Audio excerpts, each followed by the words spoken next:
Là, on va étudier la chaleur latente et les changements de phase.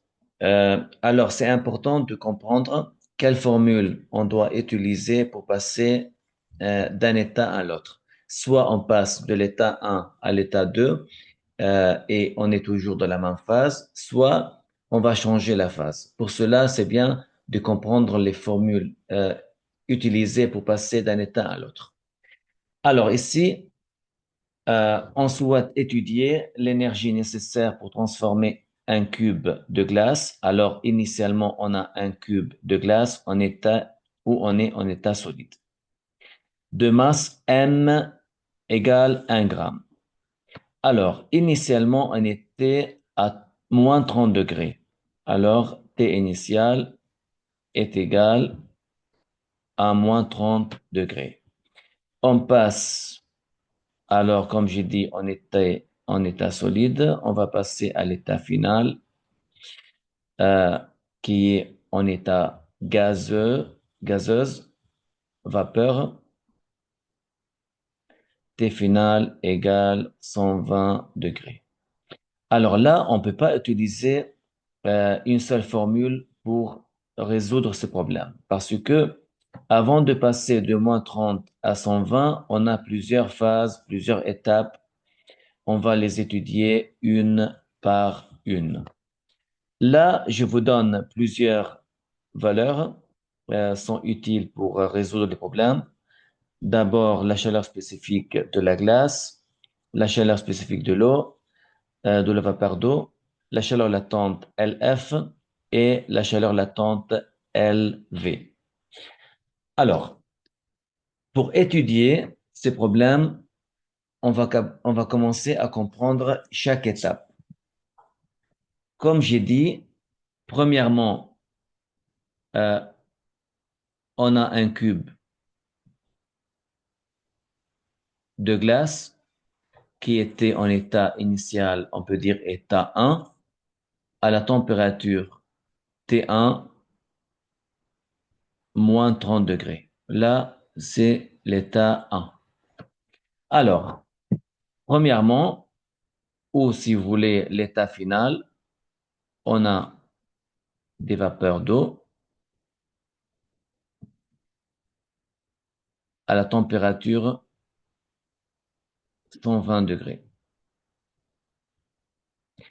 Alors, pour passer de l'état 1 à l'état final, il y a plusieurs phases. D'abord, on va ajouter une quantité de chaleur Q pour passer d'une phase ou de l'état 1 à l'état 2. Mais là, la phase ne change pas. Là, on a une phase solide et on va arriver à la nouvelle température T2 est égale à 0 degré. Et on a toujours le cube en état solide. Alors, c'est la deuxième ou le deuxième état. Alors, vous savez bien, lorsqu'on ajoute une chaleur, alors cette valeur doit être positive. Deuxième état, alors l'étape suivante, on va ajouter une quantité de chaleur pour passer de l'état 2 à l'état 3. Le cube va fondre, ça devient liquide. Alors, ici, on a l'état 3 en liquide. La température ne change pas. C'est la propriété de l'eau. Lorsqu'on a un changement de phase, solide-liquide ou liquide-vapeur, la température ne change pas. On ajoute une quantité de chaleur, mais la température ne change pas. Alors, maintenant, on va ajouter encore une quantité de chaleur pour passer de l'état 3 à l'état 4. Là, la température de l'eau augmente de 0 degré à 100 degrés.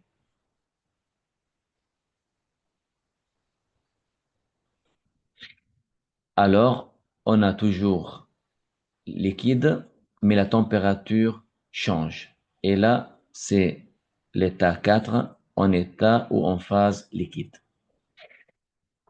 Et maintenant, si on donne encore une chaleur Q, liquide commence à s'évaporiser. Alors, on passe de l'état liquide en état gazeux, ça devient en état gazeux et la température ne change pas, ça reste 100 degrés. Là, c'est l'état 5. C'est comme entre les deux états. Solide, liquide, on a un changement d'état, la température ne change pas. Pareil, entre liquide, gaz, on a un changement de phase, pardon. Et alors, entre liquide et gaz, la température ne change pas. Voilà.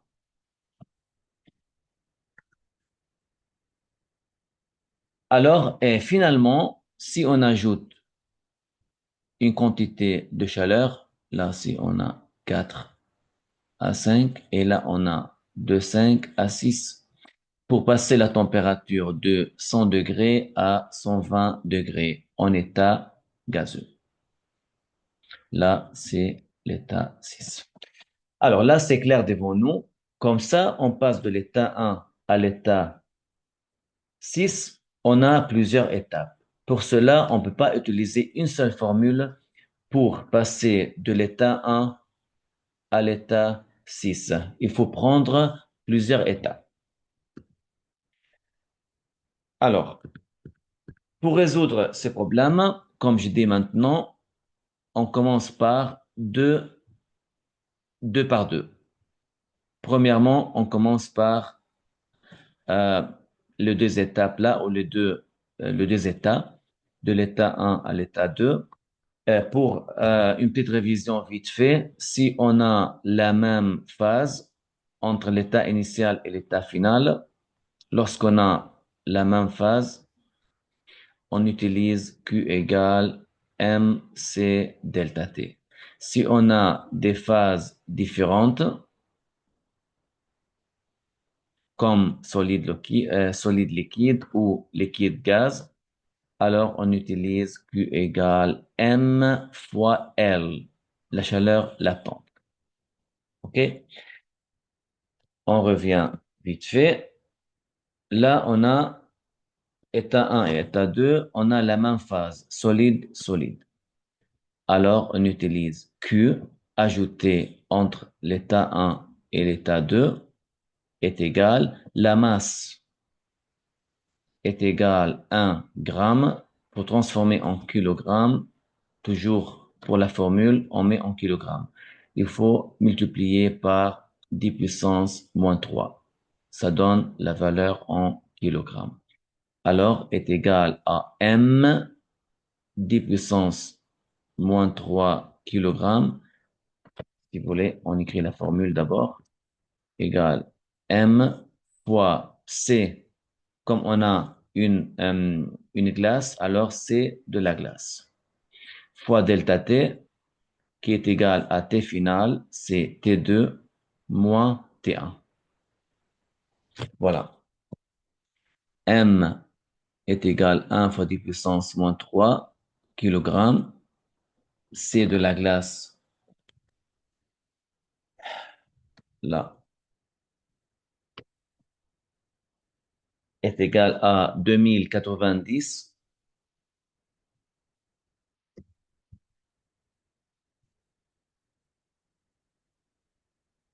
Voilà. Fois température finale est égale à 0 degré, moins température initiale égale moins 30 degrés. Alors, ça fait moins fois moins. OK? Si vous voulez, ça fait moins 30. On fait le calcul.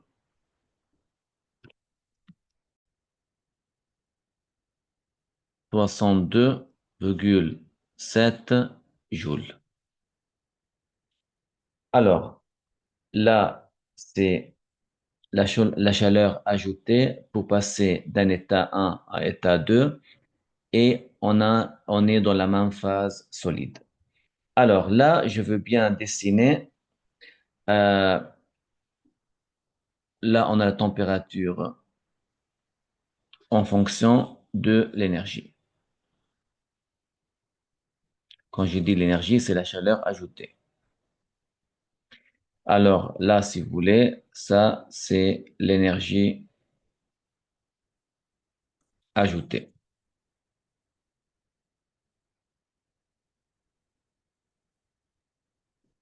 Alors, si vous voulez, en état initial, la température était moins 30 degrés. OK? Pour passer de l'état 1 à l'état 2, alors il faut avoir une chaleur ajoutée, une quantité d'énergie 62,7 joules. La température passe à 0 degré. Voilà. Là, on est entre la phase. Si vous voulez, on peut l'appeler, cette étape, c'est l'étape A. Là, c'est l'étape A. On passe de l'état 1 à l'état 2. Voilà. Là, c'est clair. Là, c'est la température initiale, la température finale. Et entre les deux, si vous voulez, on était à zéro énergie, on passe à 62,7 joules ajoutés.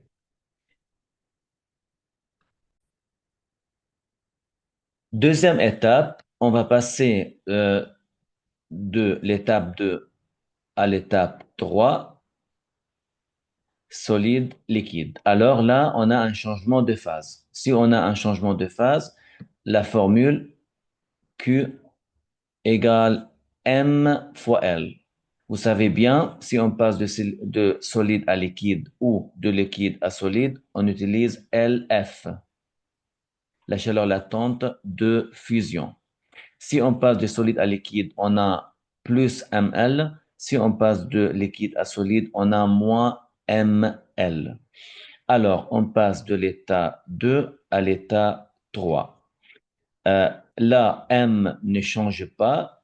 Vous savez que m est égal à 1 fois 10 puissance moins 3 kg et LF est donné, la chaleur latente de fusion égale 3,33 fois 10 puissance 5 joules par kilogramme. Alors, on peut ajouter, ça fait 3,33 fois 10 puissance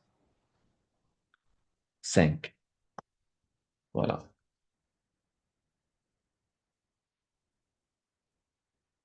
Alors, on fait le calcul. C'est très simple. Ça fait 3,33. 10 puissance 5 fois 10 puissance moins 3, ça fait 10 puissance 2. On peut écrire, ça fait 333 joules. C'est la chaleur euh, euh, demandée pour passer de l'état 2 à l'état 3. Alors, comment on écrit ça? Comment on dessine ça? Vous savez que la température ne change pas. Alors, la température ne change pas, est égale à 0 degré. On peut appeler cette étape, on peut noter par B. Alors là, on a B pour passer de 2 à 3. Alors, là, si vous voulez, la quantité d'énergie demandée entre ces deux, est égal à 333 joules.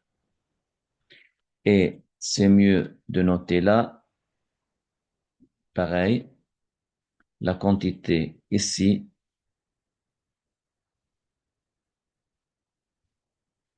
est égale à 62,7 joules. OK? Alors, si on ajoute les deux ensemble, ça fait 333 plus 62,7. On peut le calculer à la fin. Là, la deuxième étape, on peut passer à l'étape suivante. On efface avant. L'étape suivante, pour passer de l'état 3 à l'état 4, on a la même phase, liquide-liquide. Alors, on utilise Q égale MC delta T. Alors, M ne change pas, 10 puissance moins 3. C, comme on a ici liquide, ça fait O. Alors, ça c'est C pour l'eau. Euh, on l'a déjà. Ça fait C de l'eau égale 4186 fois la température finale, c'est la température T4 moins la température initiale, c'est T3. Voilà. On fait les calculs vite fait. Ça fait 10 puissance moins 3 fois 4, 1, 8, 6.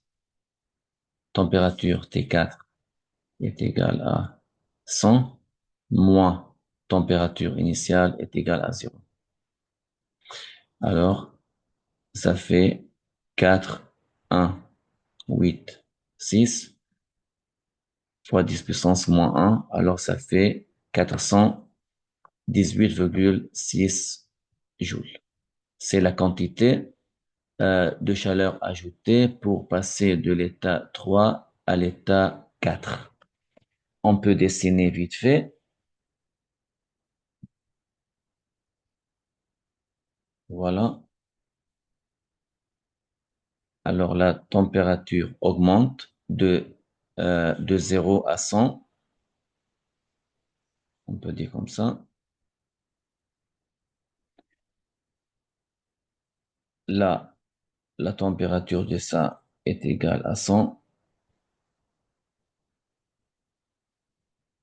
Et la chaleur ajoutée,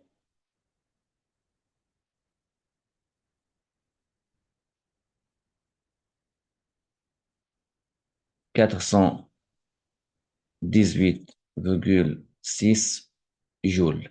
On peut noter là, c'est l'étape C pour passer de 3 à 4. Voilà.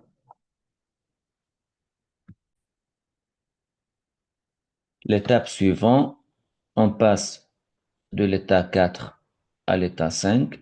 On a liquide-gaz, alors on a un changement de phase. On utilise Q égale M fois L. Comme on a liquide-gaz, on utilise la chaleur latente de la vaporisation, LV, pour passer de l'état 4 à l'état 5. Alors, M est égal à 10 puissance moins 3 fois LV.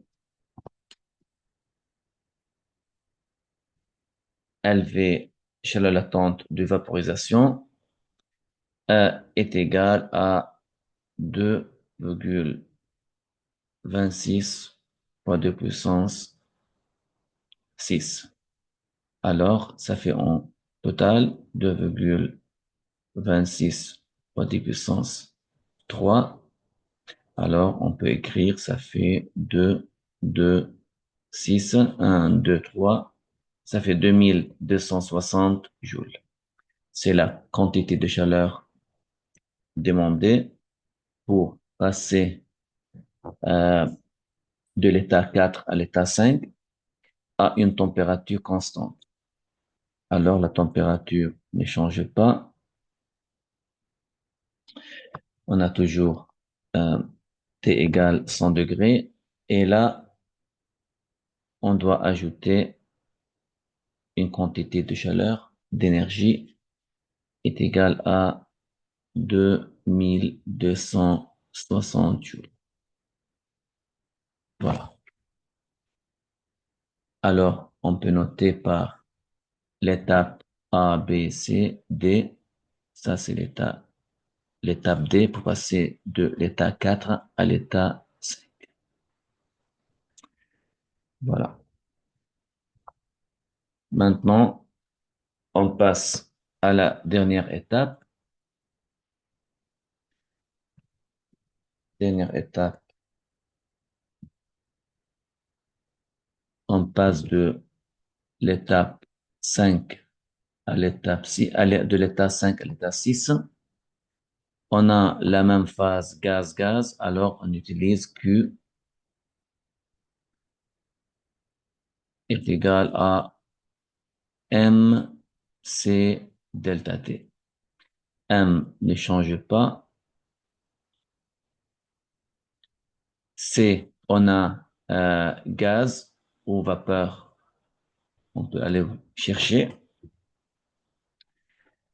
Là, la chaleur spécifique de la vapeur d'eau est égale à 1996, je pense, oui. Voilà,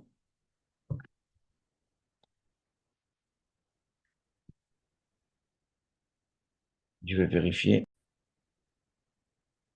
Je viens de vérifier que la chaleur spécifique de la vapeur d'eau, c'est pas 1986, c'est plutôt 2010. OK? Alors, celui-là, on va utiliser 2010 joules kilogramme Celsius. Alors, là, ça va être 2010. OK? Je reviens.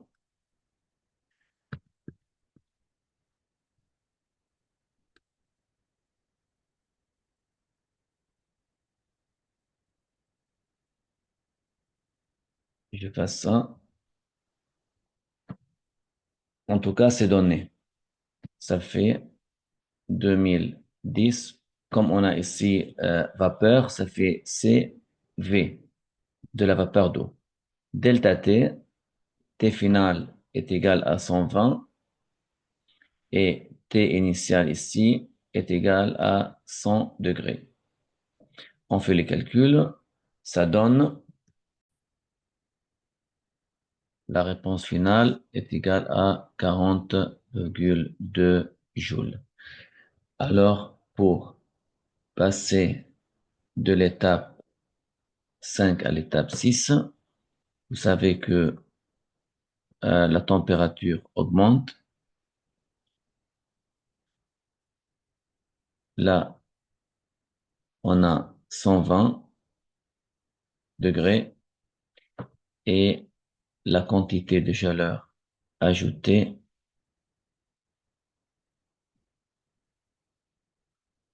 est égale à 40,2 joules. On peut nommer là, c'est l'étape E. L'étape E, on passe de l'état 5 à l'état 6. Voilà. Maintenant, pour calculer la quantité totale ajoutée pour passer de l'état 1 à l'état 6, il faut ajouter Q, si vous voulez là, Q1,2 plus Q2,3 plus Q3,4, Q4,5 et Q5,6. On peut calculer juste à côté.